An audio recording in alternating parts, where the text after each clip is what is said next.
Indonesia Timur, tanah yang menyimpan sejuta pesona. Alamnya begitu mempesona. Laut biru nan luas, pantai berpasir putih yang bersinar, gunung-gunung yang gagah menjulang, hutan tropis yang rimbun dan kaya akan kehidupan, semuanya berpadu dalam satu harmoni indah. Seakan Tuhan sendiri yang dengan penuh cinta menata setiap sudutnya. Bukan hanya alam yang indah, budaya Indonesia Timur juga memancarkan pesona yang luar biasa. Di setiap pulau, setiap suku, ada keunikan yang menjadi identitas bangsa. Tarian adat yang menggambarkan kekuatan dan ketangguhan, nyanyian yang mengalun penuh makna, kerajinan tangan yang diciptakan dengan ketulusan, hingga upacara-upacara adat yang syarat akan nilai dan kearifan lokal. Di sini, budaya adalah jantung yang terus berdetak, menjaga kekayaan warisan leluhur. Indonesia Timur tak hanya kaya akan keindahan alam dan budaya, tetapi juga menyimpan kekayaan sumber daya alam yang luar biasa. Lautnya menyimpan potensi ikan yang melimpah. Begitu juga tambang-tambang emas, minyak dan gas alam yang tersimpan di perut buminya. Hutan yang luas menjadi rumah bagi flora dan fauna langka. Semua ini menjadikan Indonesia Timur sebagai surga sumber daya alam yang tidak ternilai. Namun di tengah kekayaan ini, masyarakat Indonesia Timur masih hidup dalam kesederhanaan. Masih banyak yang harus hidup dengan fasilitas yang minim, pendidikan yang masih terbatas, dan kehidupan ekonomi yang penuh tantangan. Seakan segala kemegahan alam dan budaya ini belum memberikan kesejahteraan yang layak bagi mereka. Sebuah ironi yang tidak bisa terus dibiarkan begitu saja. Saatnya kita mendengar suara dari timur. Suara yang memanggil kita semua untuk mewujudkan keadilan sosial, untuk memastikan bahwa mereka yang tinggal di tanah kaya raya ini juga bisa menikmati hasilnya. Mari bersama-sama kita jadikan Indonesia Timur bukan hanya kaya akan alam dan budaya, tapi juga tempat di mana setiap warga hidup dengan sejahtera, berdampingan dengan keadilan, dan memiliki harapan akan masa depan yang lebih baik.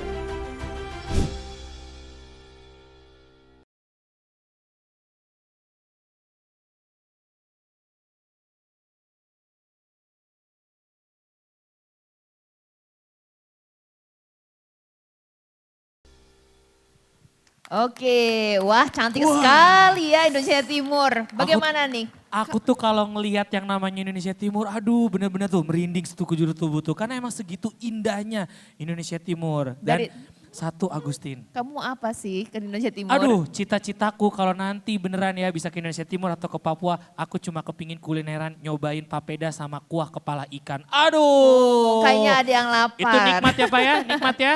Papeda pakai kuah kepala ikan, makannya pinggir laut. Aduh. Itu luar biasa sekali. Saya Nikmat punya kesempatan beberapa kali ke Papua, ke Freeport, Apa kesan terus yang kamu juga dapat? ke Jayapura, ada beberapa daerah pedalaman. Wah luar biasa, cantik sekali. Cuma saya hampir nggak bisa pulang karena dari pergunungan nggak ada pesawat balik ke kota besar. Wah saya good experience, alamnya bagus, adatnya juga sangat menarik. Dan yang sedihnya mungkin kalau lihat adik-anaknya, adik-adik kecilnya itu agak susah untuk bersekolah. Itu yang agak sedih. Semoga nanti Indonesia semakin maju, dengan Indonesia Timur juga semakin terbangun. Pendidikan, kesehatan semuanya semakin merata dan pastinya lebih maju lagi. Luar biasa.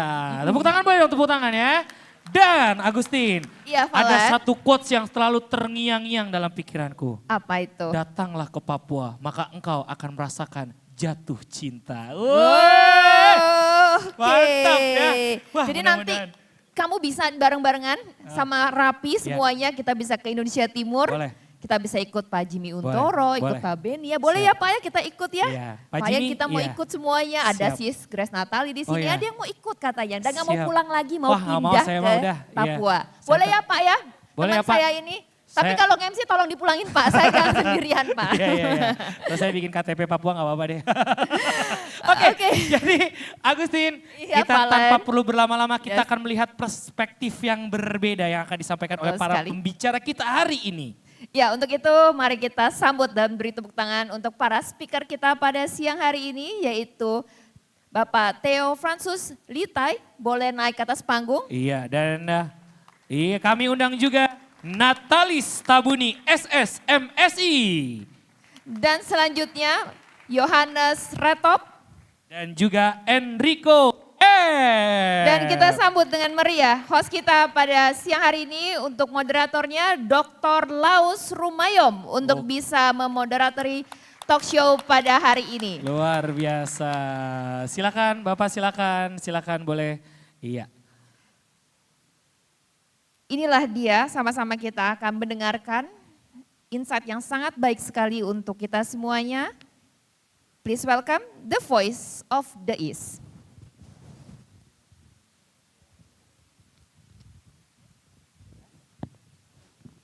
Selamat sore.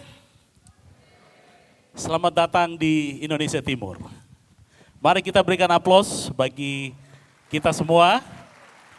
Dan spesial yang kami hormati Bapak Ahmad Musani selaku Ketua MPR RI yang berkenan membuka bersama Bapak Dr. Jimmy Untoro. Dan sekali lagi mari kita berikan aplaus yang meriah bagi kita semua masyarakat Indonesia yang hadir di dalam NBC yang berbahagia ini. Baik peserta NBC yang saya hormati, tanpa membuang-buang waktu, kita akan langsung memulai dengan The Voice of the East. Selamat datang di General Talk Show dengan tema The Voice of the East. Sesi ini bertujuan untuk menginspirasi dan menyampaikan mengenai keindahan dan potensi dari Indonesia Timur. Inisiator acara NBC adalah relawan pemimpin Indonesia, di mana Rapi adalah relawan akar rumput terdepan dan aktif dalam pembangunan bangsa.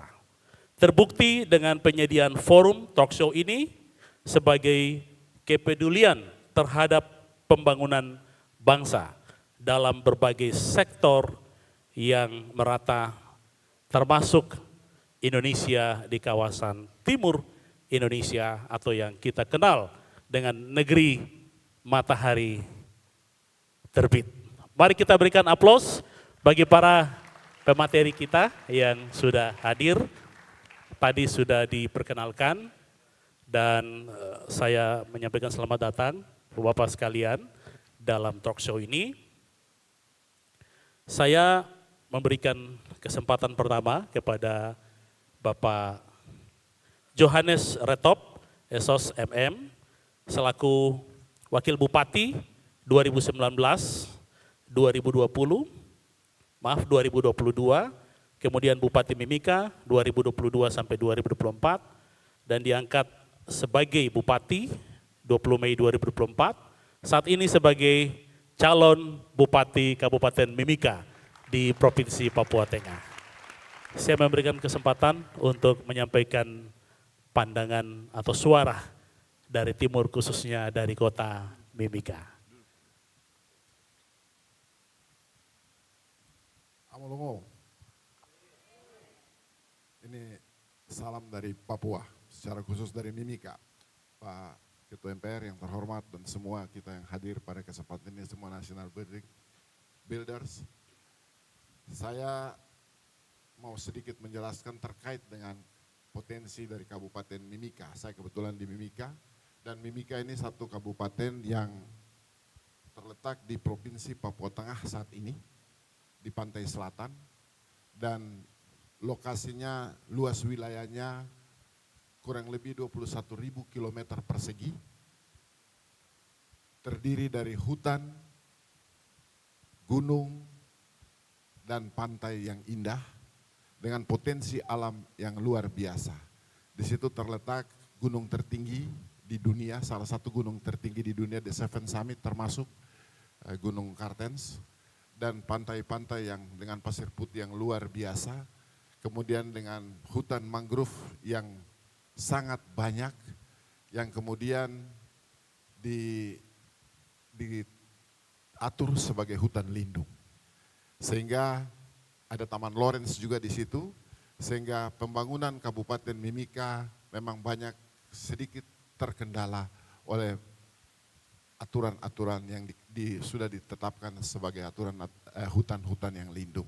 Sehingga pembangunan di Kabupaten Mimika itu kemudian harus mengikuti satu prosedur yang panjang karena harus melalui ketetapan dan peraturan dari kementerian-kementerian di Jakarta.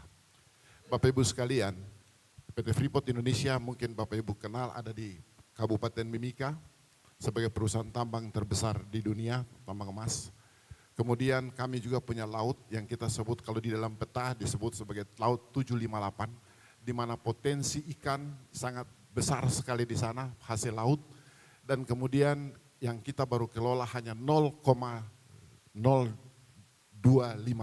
0,025% dari hasil laut yang begitu banyak. Mangrove merupakan hutan yang luar biasa, kita sekarang kelola dan disebut sebagai hutan lindung. Bapak Ibu sekalian, kita kenal sekali kepiting, ikan, kemudian pantai-pantai yang indah sebagai potensi pariwisata. Untuk meningkatkan masyarakat di sana, masyarakat di sana kurang lebih ada 360.000 dengan luas wilayah tadi saya sebut 21.000 km persegi dan mereka tinggal di dataran pantai, delta, pesisir, kemudian di gunung dan tersebar di semua tempat karena topografi kita itu pantai, gunung, dan dataran tinggi. Itu kurang lebih Mimika. Nah, peranan pemerintah untuk bisa menjangkau semua daerah di sana itu cukup sulit karena transportasi yang begitu mahal. Sehingga harga-harga di sana itu sangat tergantung dari distribusi karena semua industri ada di Pulau Jawa. Sehingga saya berharap ke depan industri-industri nanti akan harus dipusatkan di Papua, katakanlah secara khusus di Mimika untuk menjangkau pendekatan harga agar harga-harga itu bisa lebih murah karena memang kita itu salah satu persoalan pembangunan yang terjadi di Mimika. Bapak Ibu sekalian, ada satu hal lagi yang sangat membuat kami di Papua secara khusus di daerah, mungkin seluruh Indonesia, itu sangat terkendala dengan peraturan-peraturan pemerintah pusat ya, yang mengatur beberapa hal, mesti itu kita akan bedah nanti ke depan saya berharap. Karena peraturan-peraturan itu sangat menyusahkan dan menyulitkan kita di daerah, terutama di daerah Papua. Saya banyak melihat aturan-aturan yang dibuat oleh pemerintah pusat itu berkaca pada Pulau Jawa. Tetapi mereka tidak melihat kami yang di Papua. Itulah yang membuat sehingga ini satu tantangan besar dalam pembangunan di Kabupaten Mimika secara khusus dan secara khusus di seluruh Papua, mungkin juga Maluku.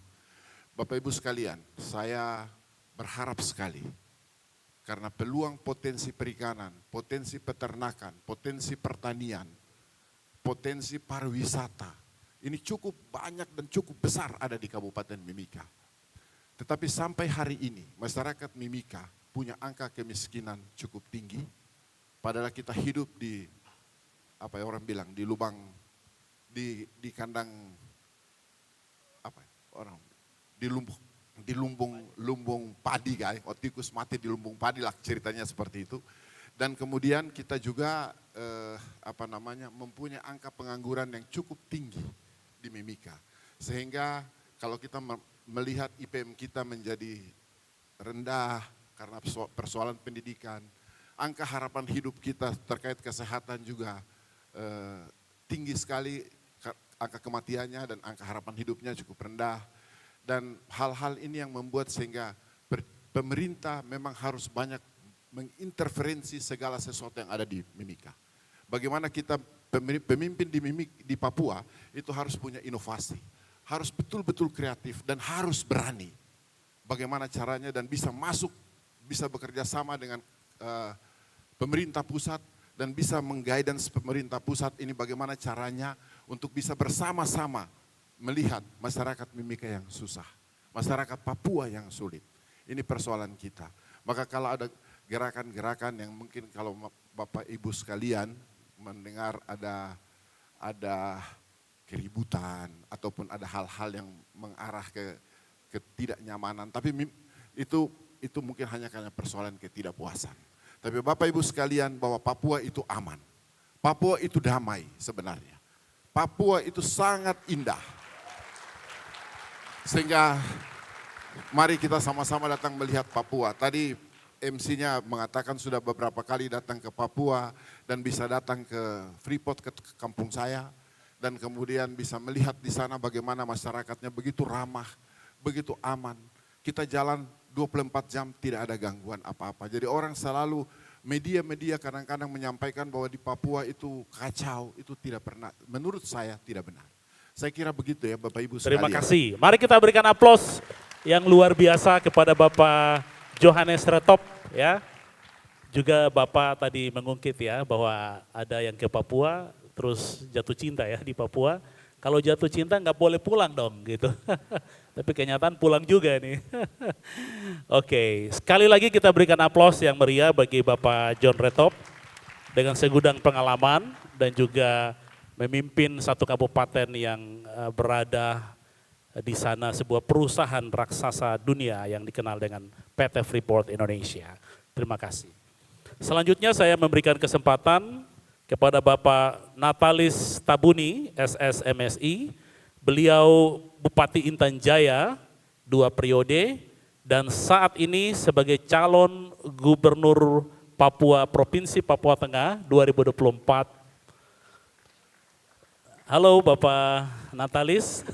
Ya, terima kasih. Iya, ya kami berikan kesempatan kepada Pak Natalis karena beliau ini berada di Kabupaten Intan Jaya, sebuah kabupaten yang berada di daerah ketinggian dan juga yang hari ini dikenal dengan kawasan Blok Wabu yang menjadi salah satu kandidat dari perusahaan tambang terbesar setelah PT Freeport Indonesia. Silakan Bapak. Assalamualaikum warahmatullahi wabarakatuh. Shalom, salam sejahtera, salam sehat. Izinkan saya, Natalis Tabuni, mau sharing pengalaman-pengalaman real yang terjadi di sana. Papua Tengah baru dimekarkan. Pemekaran itu merupakan sebuah proses pembangunan. Kita sepakati ya? Ya.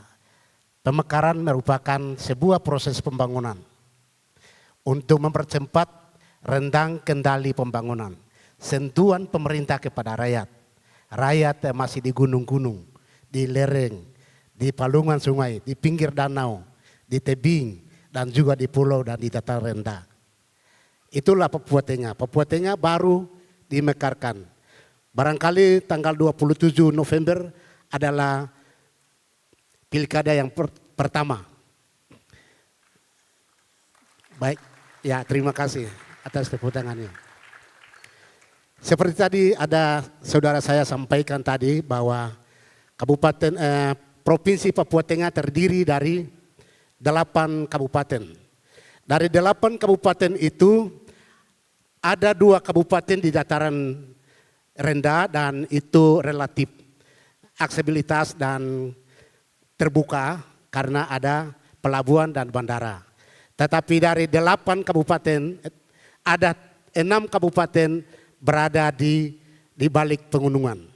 Mulai dari Puncak Jaya, Puncak, Intan Jaya di tempat saya 10 tahun, dan Paniai, Deyai, dan Dogyai. Ya tentu di sana banyak terdapat keindahan. Keindahan itu karena banyak potensi wisata laut. Seperti kita ketahui bahwa dari Pasifik ada hiu bintik. Pernah dengar ya? Bisa datang lagi nyelam di sana sama-sama, dia tidak ganas. Bisa juga pegang-pegang. Cukup dia sangat bersahabat kalau kita renang dengan dia. Ya. Kemudian ada kita ketahui bersama untuk wisata gunung. Wisata gunung adalah Gunung Kartens. Ya, satu-satunya gunung tertinggi ada di Asia. Katakanlah bahwa ada salju. Salju abadi namanya, Kartens. Dan kita bangsa Indonesia ya bersyukur bahwa Tuhan berikan satu gunung yang berada di daerah Katulistiwa Yang konon Katulistiwa belum tentu ada salju. Tetapi di Papua ada salju. Iya ya. Ada salju. Ya. Ada juga potensi garam. Kata orang bijak, orang-orang tua dulu katakan bahwa ada asam di gurun, tapi ada garam di laut. Kalau di Papua tidak. Ada garam di laut dan ada garam di gunung. Ya. Maka di sana ada mata air garam yang potensi bisa dikelola dan bisa disuplai untuk seluruh provinsi Papua. Bahkan di luar dari itu. Karena air garam itu sungainya tidak pernah berhenti. Walaupun itu musim dingin maupun musim hujan. Nah, ini potensi-potensi. Gambaran potensi seperti itu. Tapi dibarengi dengan potensi yang seharusnya itu menjadi kekuatan untuk kita bangun pemerintah, bangun di sektor, membangun di sektor pendidikan, kesehatan, dan juga sumber daya ekonomi. Kemudian juga di bagian menjaga stabilitas keamanan. Kembali kepada keamanan. Keamanan, saya pengalaman sedikit. Selama 10 tahun di Intan Jaya, kami hari-hari berhadapan dengan tembakan-tembakan bunyi mercon. Setiap hari. Dan itu kami juga pernah ditembak. Tapi puji Tuhan, saya diselamatkan dari itu. Kebetulan dosen saya di UGM, Pak Bambang yang kena kaki tapi sembuh dan beliau sudah almarhum. Ya betul, sudah almarhum memang. Karena sakit bukan karena tembak. Jadi itu pengalaman. Ya. Tapi setuju karena banyak yang ketawa karena memang tiap orang pasti takut mati ya. Ada yang berani mati? Tidak. Itulah posisi kami berada di sana. Ya. Itu sedikit gambaran daripada daerah yang kurang kondusif. Hal ini juga membuat IKK cukup tinggi, IPM rendah, pendapatan berkapita rendah, dan harga semen 1 juta per sak semen. Kalau tidak percaya cek. Ya itu benar. Kalau 1 liter minyak tanah bisa dapat sampai 50 sampai 60 ribu per liter.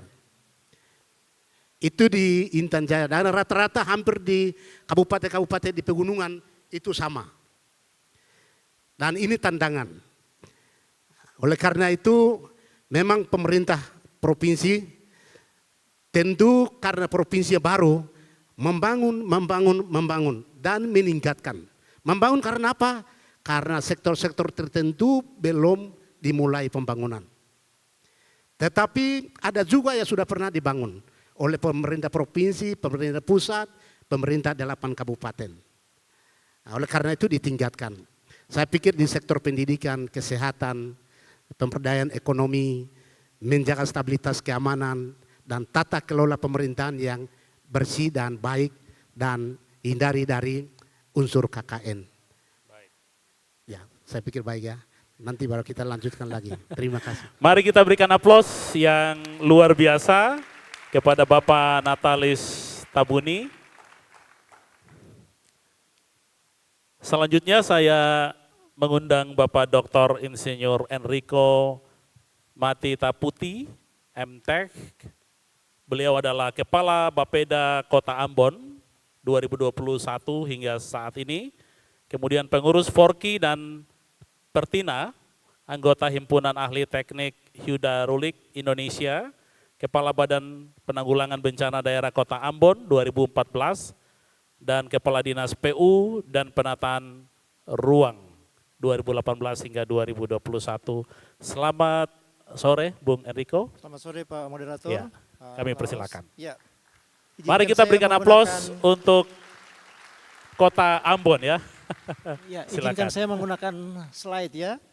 Ya, saya menjelaskan mungkin dari awal tentang profil Kota Ambon. Kota Ambon adalah kota kecil di Provinsi Maluku, tepatnya di Pulau Ambon. Kalau tadi Pak Bupati sampaikan luas di daerah Pak Bupati itu di Mimika sampai 21.000, Kota Ambon hanya 377 km persegi. Jadi sangat kecil. Untuk ekonomi makro kita lumayan baik sampai di tingkat menengah. Walaupun ada beberapa hal yang memang perlu kita tingkatkan seperti pertumbuhan ekonomi kita masih di bawah 5%, kemudian Gini rasio kita ada di rentan tengah sampai dengan sedang, dan untuk IPM puji Tuhan kita ada di angka 82 dan secara nasional kami cukup baik. Tingkat pengangguran karena ibu kota provinsi kita cukup tinggi 11% dan kemiskinan kita ada di 5%. Jadi memang Kota Ambon kalau kita melihat itu masih dalam status rendah sampai dengan menengah.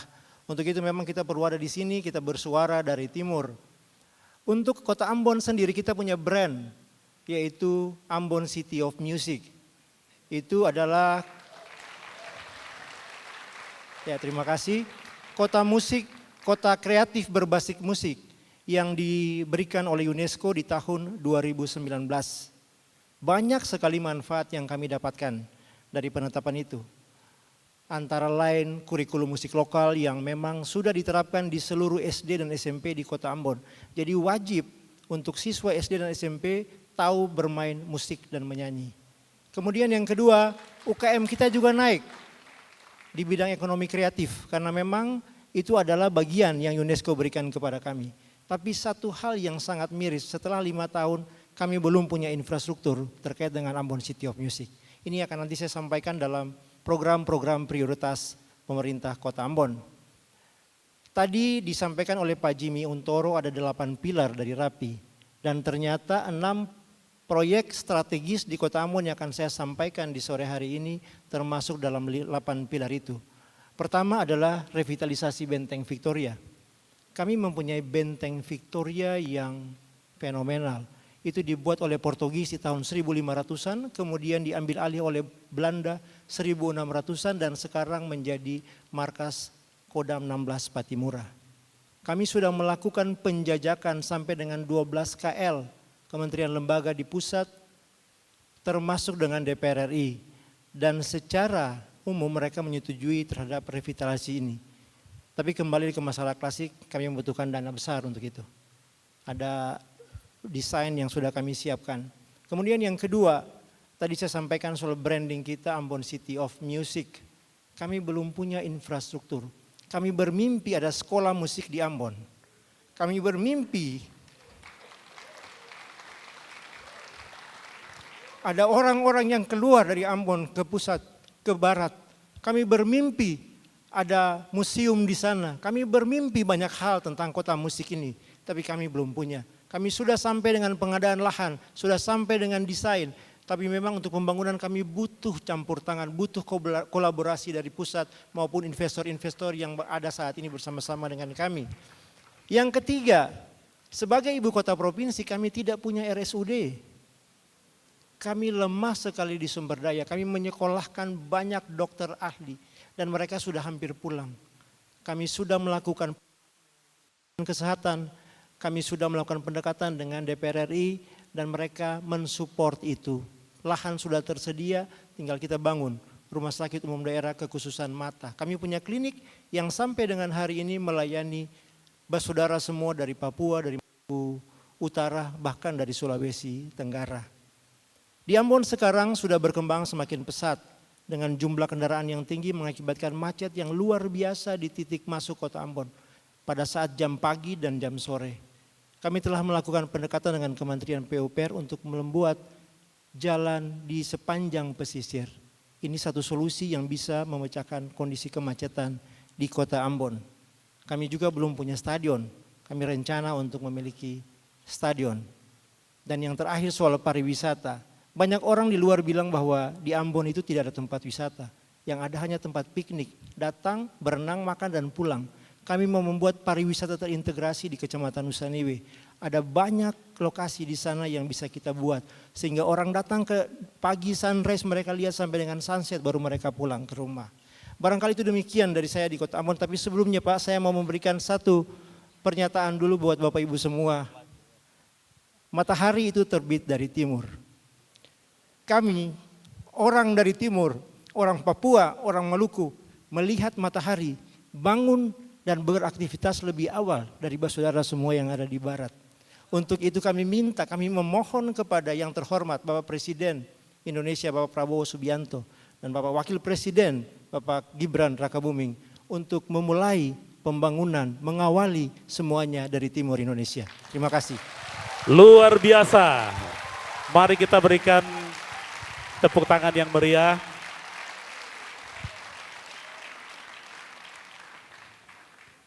Setelah ini kita nyanyi ya satu lagu. Ya, musisi dan penyanyi ya yang terkenal di kancah musik nasional ya. Salah satunya ada Bung Glenn Fredly ya. Saya tadi ada lihat kalau nggak salah saudaranya di sini tadi. Ya. Baik, terima kasih Bapak Dr. Insinyur Enrico. Dan selanjutnya kita juga akan mendengar dari salah satu yang tak kalah terkenal juga ya. Bapak Theo Francis Litai, kita berikan apresiasi kepada beliau yang selalu disapa dengan Pak Theo Litai, SH LLM PhD. Beliau adalah tenaga ahli utama kantor staf Presiden Republik Indonesia sampai tahun 2024, masa berakhir Bapak Presiden Jokowi. Beliau adalah Dewan Pembina Analisis Papua Strategis, Direktur Paralegal Peradi Utama, Dewan Penasihat Toma Maritim Center, dan juga beliau selaku dosen di Fakultas Hukum Universitas Kristen Wacana Satya Wacana Salatiga. Selamat sore, Bung Theo. Ya. Baik, kita dengarkan dari Pak Theo Litai. Assalamualaikum warahmatullahi wabarakatuh. Shalom, Om Swastiastu, Namo Buddhaya, salam kebajikan.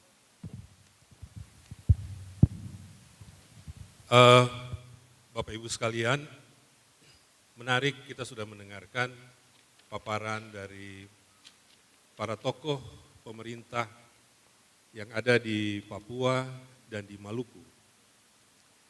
Yang menariknya untuk kita pahami dari situ adalah bahwa Maluku dan Papua memiliki karakteristik yang agak berbeda. Karena Maluku ini 80% adalah lautan, sementara Papua sebagian besar adalah daratan. Namun permasalahan aksesibilitas untuk pelayanan kesehatan dan pendidikan ternyata sama. Kalau Maluku tantangannya pada akses pelayanan di pulau-pulau kecil yang ada 1.000 jumlahnya, Anda bayangkan kalau kita harus bangun klinik 1.000. Ya. Kemudian di Papua tantangannya ada pada lokasi desa-desa yang berada pada ketinggian. Ya. Intan Jaya ini itu kehidupan masyarakat tiap hari di atas 1.900 atau 1.500 meter di atas permukaan laut. Jadi dingin ya daerahnya. Kemudian Papua adalah pulau terbesar di dunia. Provinsi Papua yang lama sebelum dimekarkan menjadi 4 provinsi, dia adalah provinsi terbesar di Indonesia dengan luas 300.000 km persegi. Nomor 2 itu Provinsi Kalimantan Barat dengan luas 150.000 km persegi. Jadi 2 kali Kalimantan Barat, Papua. Dengan jumlah penduduk sedikit, seluruh pulau Papua itu penduduknya hanya hampir 7 juta orang. Maluku penduduknya 2,5 juta. Jadi digabung 2 wilayah ini belum sampai jumlah penduduk Jakarta. Itu bayangannya. Namun sebagai wilayah pulau terbesar di dunia, Kabupaten Intan Jaya atau Kabupaten Mimika tadi yang luasnya 21.000 kilometer persegi, itu 3 kali atau 4 kali lebih luas dari Provinsi DI Yogyakarta. Ya. 2 kali lebih luas dari Provinsi Banten. Dengan situasi di mana penduduk itu tinggal scatter, tersebar di berbagai wilayah pedesaan. Jadi ini menimbulkan satu tantangan pembangunan yang tidak sama dengan yang kita bayangkan terjadi di Pulau Jawa. Di Pulau Jawa, kalau kita tinggal di Bogor, mau mengurus sesuatu ke kecamatan, itu cepat aja. Naik angkot sampai.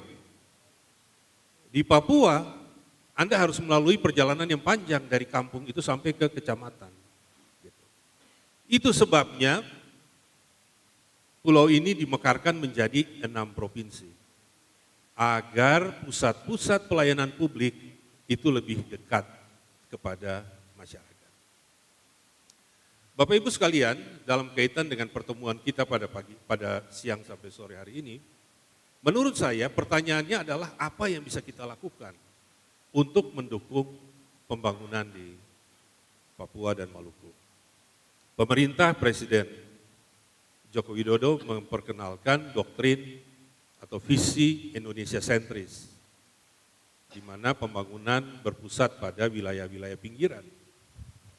Bapak Presiden Prabowo Subianto dengan kebijakan Astacita itu sudah memulai dengan menggerakkan kegiatan pembangunan di wilayah-wilayah yang jauh dari pusat pemerintahan. Menjadi perhatian. Jadi tantangan besar yang kita hadapi di masa depan selain membangun secara internal, kita berhadapan juga dengan kondisi geopolitik dan geostrategis dunia yang kemudian nanti akan mempengaruhi kondisi kita. Kita tahu bahwa dengan adanya kondisi geopolitik, maka salah satu hal yang sangat dikhawatirkan terjadi di masa depan adalah krisis pangan. Dan oleh karena itu ketahanan pangan menjadi isu. Nah, bagaimana peran kita di wilayah-wilayah ini untuk bisa menjawab tantangan tersebut? Kemudian yang lain, Bapak Ibu sekalian, saya melihat bahwa khususnya di Papua, kegiatan pembangunan itu sebagian besar didrive oleh dana pemerintah, APBN, APBD. Peran swasta masih terbatas. Oleh karena itu investasi swasta di Papua itu sangat dibutuhkan dan sangat diperlukan. Masih terbuka. Tadi peluang-peluangnya digambarkan oleh Pak Bupati Mimika, juga disampaikan tadi beberapa hal yang penting untuk kita melihat pada potensi yang dimiliki di Papua. Jadi kita kalau mau melihat keindahan Papua ada Raja Ampat ya, yang sangat terkenal di dunia. Kemudian di Pulau Biak Numfor itu ada lokasi-lokasi diving yang sangat indah gitu ya. Dan belum dikelola dengan baik. Jadi potensi untuk itu semua masih terbuka. Kemudian saya kira tantangan kita selanjutnya adalah berpusat kepada beberapa isu. Papua sehat, Papua cerdas, dan Papua sejahtera. Maluku pun sama, Maluku sehat, Maluku cerdas, Maluku sejahtera. Dan kedua hal ini tadi gambaran yang saya sampaikan di awal, yang satu dipisahkan oleh laut yang luas, yang satu menghadapi tantangan pegunungan yang sangat luar biasa, luas wilayah yang sangat luas, maka tentu isunya ada pada konektivitas. Jadi transportasi itu menjadi sangat penting untuk diberikan dukungan bagi kelancaran pembangunan di wilayah-wilayah ini. Saya kira itu Pak, rekan-rekan yang perlu untuk menjadi bagian dari diskusi kita dan menjadi bagian dari perhatian kita ke depan, khususnya rekan-rekan di RAPI dalam partisipasi pembangunan di kawasan timur Indonesia. Dan apa yang pertemuan hari ini adalah benar-benar satu pertemuan yang sangat penting, national and character building, ya sebagaimana menjadi kebutuhan bagi kita. Saya kira demikian, Pak Laus, yang dapat kami tambahkan untuk kira-kira merangkum apa yang tadi telah disampaikan oleh kita sekalian. Terima kasih. Baik. Assalamualaikum warahmatullahi wabarakatuh. Terima kasih Shalom. Bapak Dr. Theo Litai. Sekali lagi berikan semangat yang meriah bagi keempat panelis kita yang luar biasa ini. Saya mencatat ada 3 poin utama dari suara hati ya. Suara hati, suara nurani dari Timur. Pertama adalah ada tantangan tersendiri menghadapi kebijakan khusus atau Papua memperoleh otonomi khusus, juga Maluku otonomi daerah, dan tentunya ada hal-hal khusus seperti musik ya, tadi yang tentunya harus dikembangkan sebagai industri, kemudian juga potensi sumber daya alam yang melimpah sehingga dibutuhkan strategi dalam mengembangkan ekonomi lokal. Dan juga tak kalah penting adalah sumber daya manusia sebagai kekuatan utama dalam mendorong perubahan dan kemajuan sebuah bangsa dari Timur ya. Mungkin saya langsung dulu ke Pak Johannes Retop. Bagaimana melihat otonomi khusus dan juga pemberdayaan ekonomi dan SDM sebagai kekuatan utama, sekaligus juga menyampaikan closingnya terkait dengan harapan kita untuk membangun Indonesia dari Timur. Silakan Bapak Johannes ya. Baik, terima kasih Pak Laus. Bapak Ibu sekalian, otonomi khusus yang dikhususkan untuk Provinsi Papua, saat ini ada undang-undang otonomi yang mulai berlaku dari tahun 2001 dan kemudian ada jilid 2 sekarang ke depan. Otonomi khusus ini satu peluang bagi Papua sebenarnya, karena otonomi ini jiwanya adalah afirmasi, percepatan di dalam semua bidang. Kesehatan, afirmasi di bidang pendidikan, afirmasi di bidang infrastruktur, dan lain-lain. Ini afirmasi jiwanya. Tetapi dalam pelaksanaan kita, otonomi khusus yang sudah diberikan kepada kami secara khusus di Papua, terkadang tidak bisa kita lakukan karena ada peraturan di atasnya yang membuat kita itu susah dalam melaksanakan dan berimprovisasi di dalam pembangunan. Ini persoalan kita. Sehingga ada beberapa hal dalam catatan kita seperti misalnya di dalam, terutama di dalam peningkatan sumber daya alam, peningkatan sumber daya untuk peningkatan ekonomi kita, peningkatan sumber daya alam kita.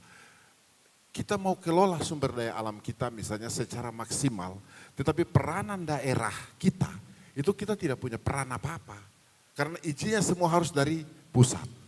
Terkadang kita itu saya sebagai bupati, saya kadang-kadang tidak tahu tiba-tiba ada satu pengusaha dari luar daerah yang masuk di daerah kita untuk ambil kayu, untuk mengambil tambang. Kabupaten sendiri kita tidak tahu siapa yang datang itu.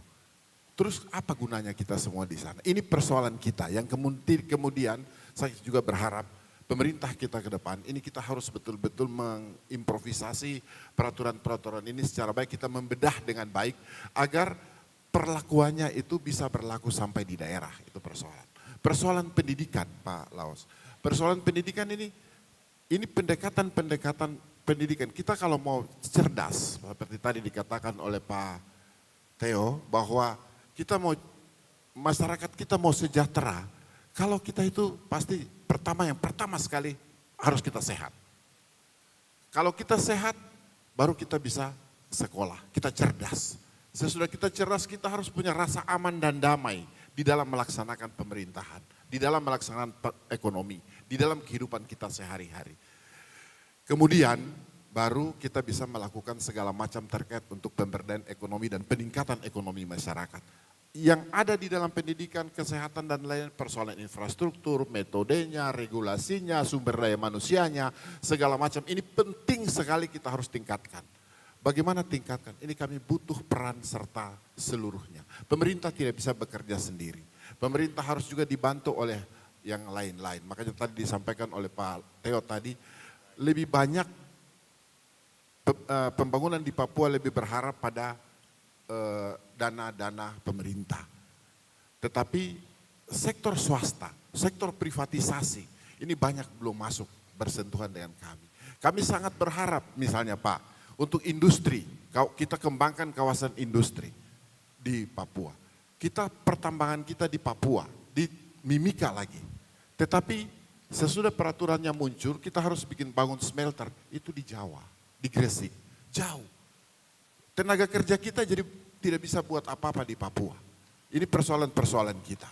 Kenapa tidak dibangun saja di Papua supaya bisa meningkatkan ekonomi masyarakat, meningkatkan angka pengangguran, menurunkan angka pengangguran karena manusianya bisa. Kita lebih banyak harus buat badan latihan kerja, advokasi, dan pendidikan vokasi. Mungkin itu sementara ya yang saya sampaikan, nanti mungkin kalau ada hal lain. Mari kita berikan aplaus bagi Bapak Johannes Retop. Satu kata Bapak untuk closing statement. Closing statement saya, Papua itu aman damai, mari kita sama-sama datang ke Papua. Kita lihat Papua itu bagian dari negara Republik Indonesia yang aman, nyata. Mari kita datang, kita bangun Mimika secara bersama. Terima kasih. Terima kasih. Selanjutnya silakan Bapak Tabuni menyampaikan soal prioritas pembangunan apa yang sebenarnya diharapkan oleh kita dan membutuhkan kerja-kerja kolaborasi ke depan. Silakan. Baik, terima kasih. Roh dari otonomi khusus itu tidak seutuhnya kepada Provinsi Papua. Rohnya ada tapi badannya sebagian-sebagian. Ya. Oleh karena itu perlu dievaluasi dari semua sektor, semua kebijakan, termasuk anggaran sampai dengan kebijakan-kebijakan. Pengalaman saya selama 10 tahun di Intan Jaya, memang program dan kegiatan memang dikawal dari musrembang. Musrembang di tingkat desa atau kampung, distrik atau kecamatan, sampai dengan kabupaten dan provinsi. Memang di sini dibutuhkan untuk sebuah kolaborasi antara pemerintah provinsi dengan kabupaten dan juga stakeholder.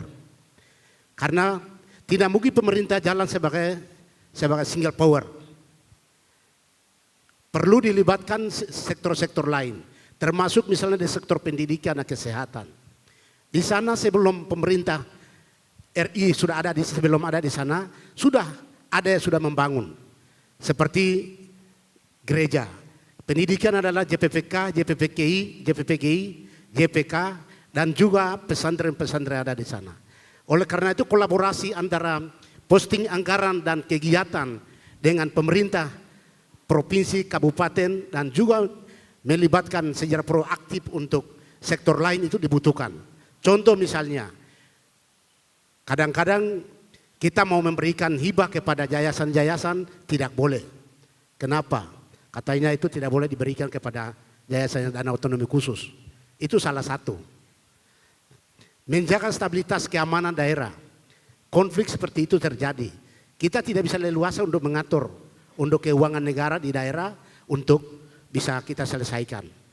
Yang ada itu adalah karena aturan ini, aturan itu, aturan ini. Kadang-kadang aturan yang berlaku di Jakarta itu sama juga berlaku di kampung-kampung. Sementara masyarakat di sana anggap kita itu adalah segala-galanya. Perempuan pacaran, kawin, nikah, melahirkan, sakit, sampai mati bupati yang urus. Iya, itu benar, real ada di sana. Hari-hari begitu. Ya, saya pikir itu. Jadi singkat kata bahwa kebijakan itu sebelum atau belum seutuhnya kepada daerah. Masih sepenggal-sepenggal begitu. Ya, itu harapan ke depan supaya itu bisa dievaluasi lagi.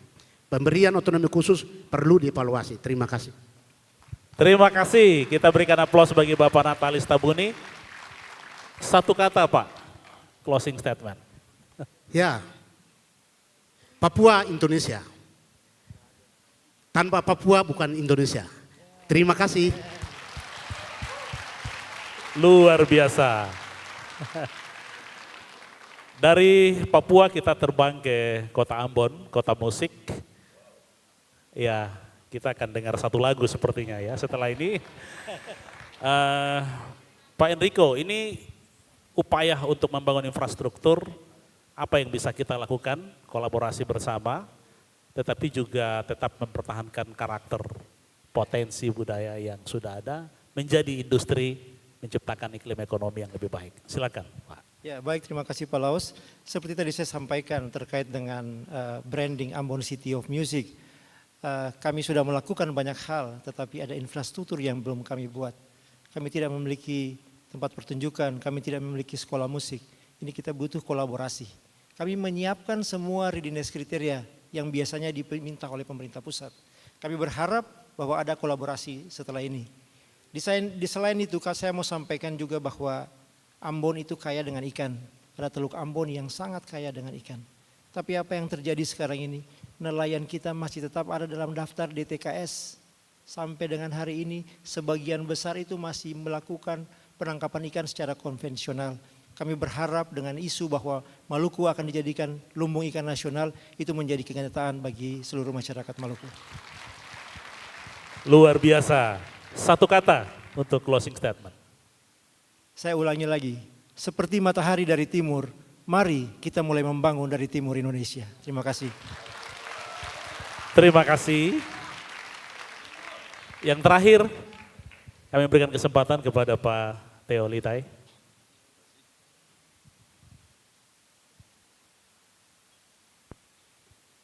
Jadi pada tahun 2021 ketika diadakan Pekan Olahraga Nasional dan Pekan Olahraga Paralimpik Nasional di Papua, banyak orang yang mengkhawatirkan mengenai kondisi keamanan di Papua. Namun sesudah acara nasional itu berlangsung, kita bisa melihat bahwa para kontingen dari berbagai daerah pulang dengan kenangan manis mengenai Papua yang sangat ramah, Papua yang sangat bersahabat, dan yang sangat menyenangkan. Jadi Papua aman dan damai, bahkan di saat pelaksanaan acara yang begitu besar. Satu hal lagi, pada saat akan dilaksanakan PON, maka pemerintah, pusat dan daerah bersama-sama membangun venue olahraga yang sangat modern di Papua. Oleh karena itu saat ini fasilitas olahraga paling modern di kawasan Pasifik itu adanya di Australia, Kompleks Olimpiade Sydney, dan di Jayapura, Kompleks PON 2021. Ini yang harus kita berikan perhatian juga.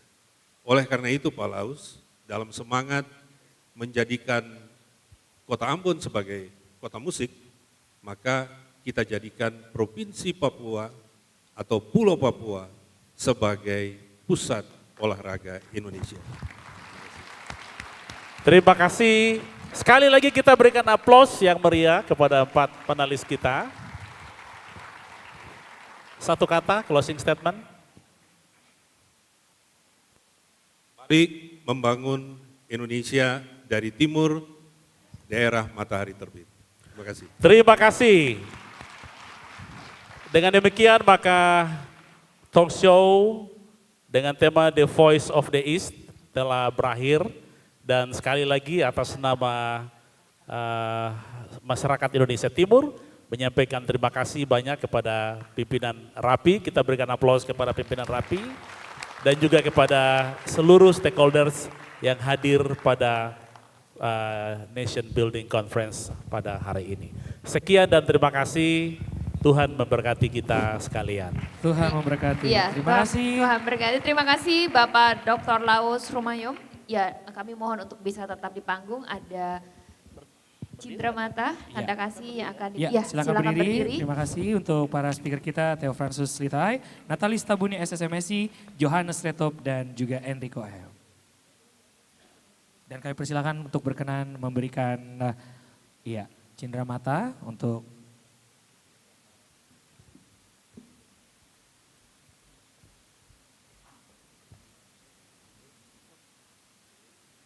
Ya, langsung diberikan oleh Pak Yan selaku Ketua Pelaksana NBC.